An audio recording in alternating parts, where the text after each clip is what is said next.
Hello and welcome. This session is the fifth in a series of modules that will provide resources and tools for school leaders in preparation for leading in a remote learning environment this school year. Thank you for taking the time to view this module. We hope that you find the learning, resources, and tools helpful. Let's get started. This slide represents the strategic priorities across all of the Department of Education.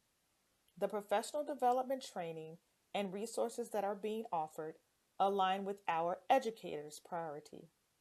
And we hope that the resources that we provide offer the support that you need to ensure that teachers, staff, and students are on a path to success.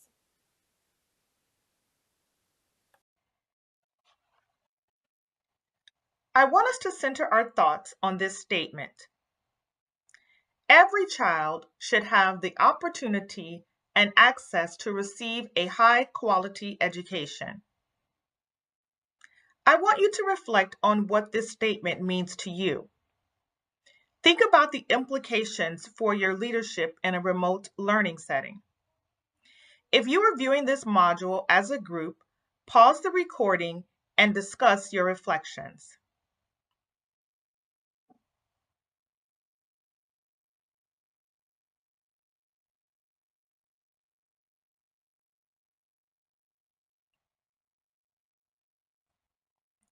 As you reflected, I hope that you thought about the fact that this is more than just a statement.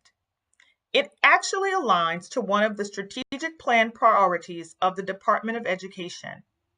Our academic priorities states that all Tennessee students will have access to a high quality education no matter where they live. In a remote learning environment, it is incumbent upon leadership to ensure that every student assigned to your school or district has opportunity and access in the remote learning environment. Let's further explore what this means.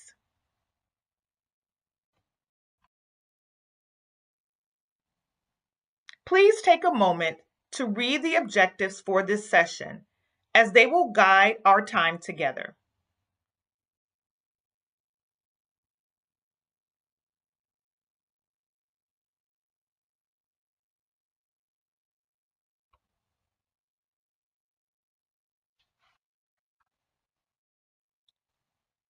Now take a moment to review our agenda for today's session.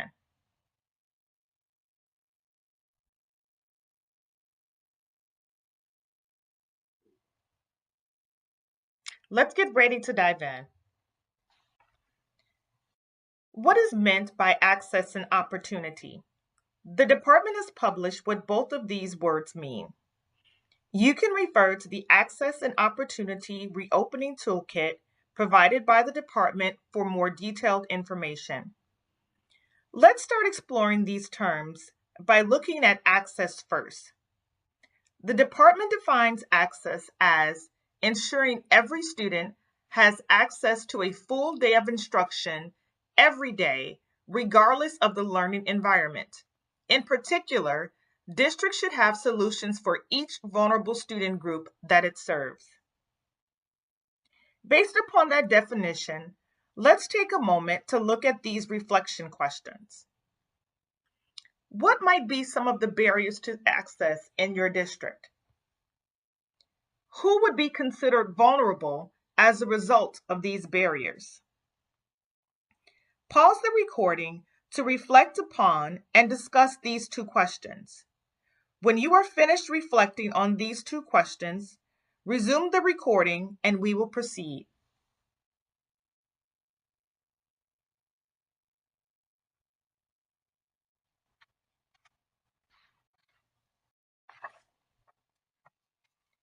Now let's take a deeper look at opportunity.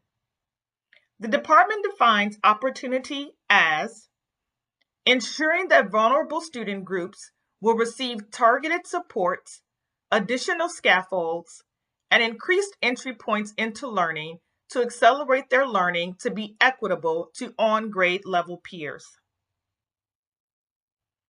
Pause the recording to reflect upon and discuss these two questions.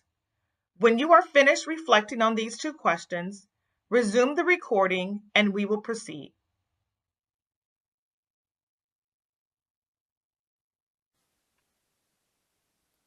When we refer to vulnerable student populations, who exactly are we referring to?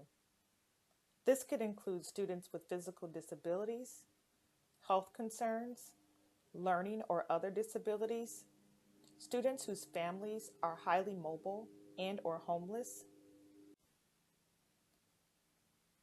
We are also referring to students whose families speak languages other than English, students who are gifted, those with families who do not have transportation, and students who have economic challenges, do not have broadband access, or consistent communication contacts. Who are the vulnerable student populations in your school or districts? How do you know? What additional data do you need to ensure that you are able to effectively plan for and support vulnerable student populations? Who are the adults who will be assigned to check in and have regular touch points with vulnerable populations? Pause the recording now for a moment to answer these questions. Once you have had an opportunity to discuss, resume the recording and we will proceed.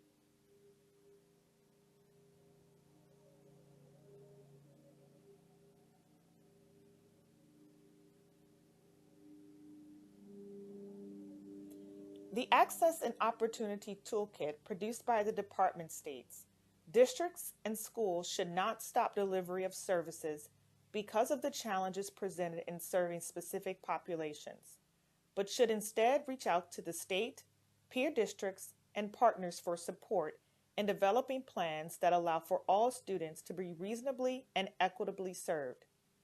So thank you for taking the time to think deeply and specifically about how to support vulnerable student populations. In order to provide opportunities, we have to think about what tools and technology students and family have access to. In the Access and Opportunity Toolkit created by the department, there is a list of guiding questions to inform planning. During this session, we will focus on 4 specific areas, but I strongly encourage you to return to the Access and Opportunity Toolkit to ensure that your planning is thorough and comprehensive. Let's start with the first 2 areas. Do all students have access to a full day of instruction every day?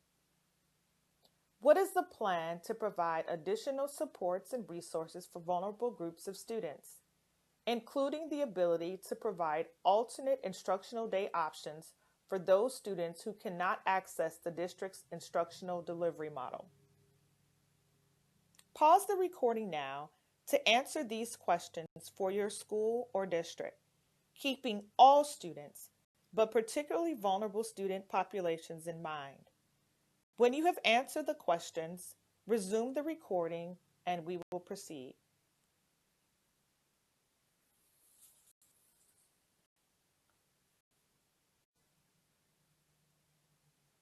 Let's move on to the next area. How will the district or school ensure that all students have access to well-being supports, nutritional resources, and safe home environments?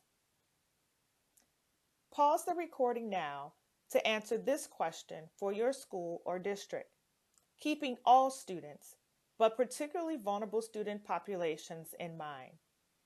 When you have answered this question, resume the recording and we will proceed.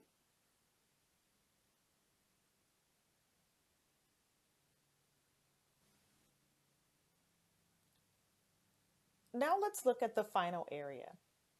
How will the district or school ensure that all students have access to devices and internet if the instructional delivery method requires them? Pause the recording now to answer this question for your district or school, keeping all students, but particularly vulnerable student populations in mind. When you have answered this question, resume the recording and we will proceed.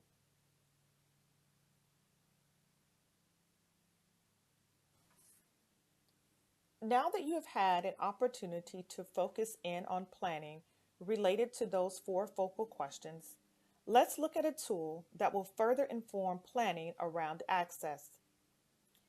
In order to engage in remote learning, you need sufficient data as leaders regarding the access that students have to technology. Resource number one, entitled Access and Environment Tracker, gives you a tool that can be customized for your school to gather data around access to technology to inform instructional planning. If students do not have access to technology and the internet, contingency plans have to be in place to ensure that every student has access to high quality instruction and the resources necessary for student success.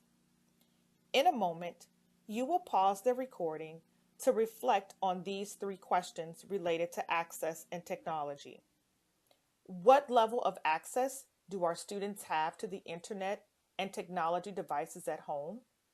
What is our school's current inventory of devices, and what are our options for providing access to devices and services for students who do not have them? What is the ability of our families without internet access to gain free or low-cost internet?